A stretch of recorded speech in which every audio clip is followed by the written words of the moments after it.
गुप्ती सागर यात्रा संघ से महाराज श्री 60 यात्रीगण आए हैं सम्मेद शिखर की यात्रा और आपके दर्शन करने के लिए।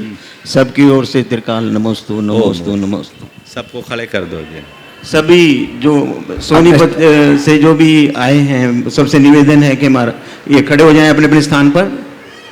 तो महाराज श्री के चरणों में सबकी ओर से शत शत वंदन, शत शत नमोस्तु नमोस्तु त्रिकाल नमोस्तु नमोस्तु।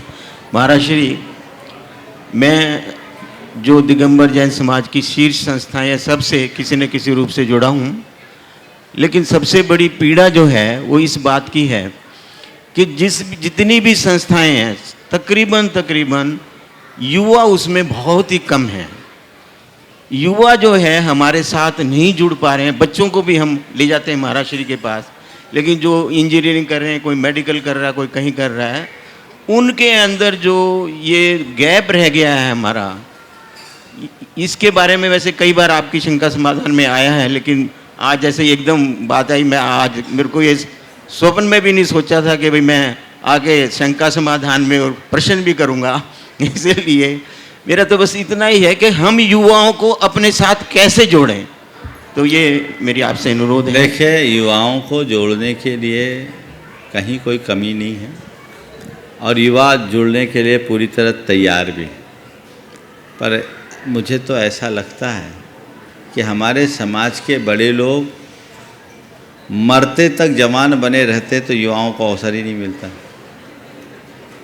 संस्थाओं में अगर हम युवाओं को प्रवेश देना भी चाहें तो सीट ही खाली नहीं मिलती।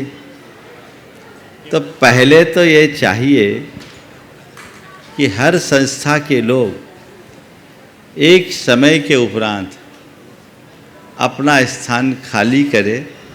जैसे आप अन्य संस्थानों में रिटायर होते हैं, वैसे ही संस्थाओं से भी रिटायर हों और नए पीढ़ी के अनुभव संपन्न लोगों को वो दायित्व सौंपें। नमोस्तु नमोस्तु। हमने देखा है कि लोग कब्र में पांव लटक जाने के बाद भी बैठ जाते हैं पर उठने का नाम नहीं लेते। 80-85 वर्ष की उम्र में भी उनको पोस्ट चाहिए। ये ठीक नहीं। हमें पहले से तैयार करके रखना चाहिए, दूसरी पंक्ति को तैयार करके रखना चाहिए। और मैंने तो सब जगह इस बात को ध्यान में रखा है और मैं महसूस करता हूँ कि आज युवा हमसे बहुत अच्छी संख्या में जुड़े हैं। हाँ, उनके प्रारंभिक दौर में उनकी खुद की कुछ प्राथमिकताएं होती हैं। अब 25 से लेकर 35-40 साल की उम्र तक उन्हें अपना व्यापार सेटल करना, अपनी जॉब सेटल करना, अपने परिवार को सेटल करना, अपना घर मकान बनाना, ये उनकी प्राथमिकता में होती। उस समय उनके लिए सामाजिक कार्यों के लिए बहुत अधिक समय दे पाना व्यावहारिक तौर पर भी संभव नहीं होता। लेकिन 40-45 साल की उम्र पार कर लेने के उपरांत जब उनके अंदर ऊर्जा और अनुभव दोनों का समावेश हो जाता है तो उनके पास अवसर भी होता है और अवकाश भी होता है। अगर ऐसे लोगों को हम मौका दें तो बखूबी बहुत अच्छा काम कर सकते हैं। 40 साल की उम्र में कोई व्यक्ति यदि धार्मिक सामाजिक संस्था से जुड़ता है 35-40 की उम्र में सक्रिय भागीदारी के रूप में, तो कम से कम 20 साल तक तो वो निर्बाध नेतृत्व अपना दे सकता है। हमें वहीं से निखारना चाहिए। जैसे राजनीतिक क्षेत्र में छात्र राजनीति से जुड़े हुए युवकों को ही आगे चल कर के बढ़ाया जाता है, तो आगे चल कर के अच्छे 25-30 साल तक अपना नेतृत्व देता है।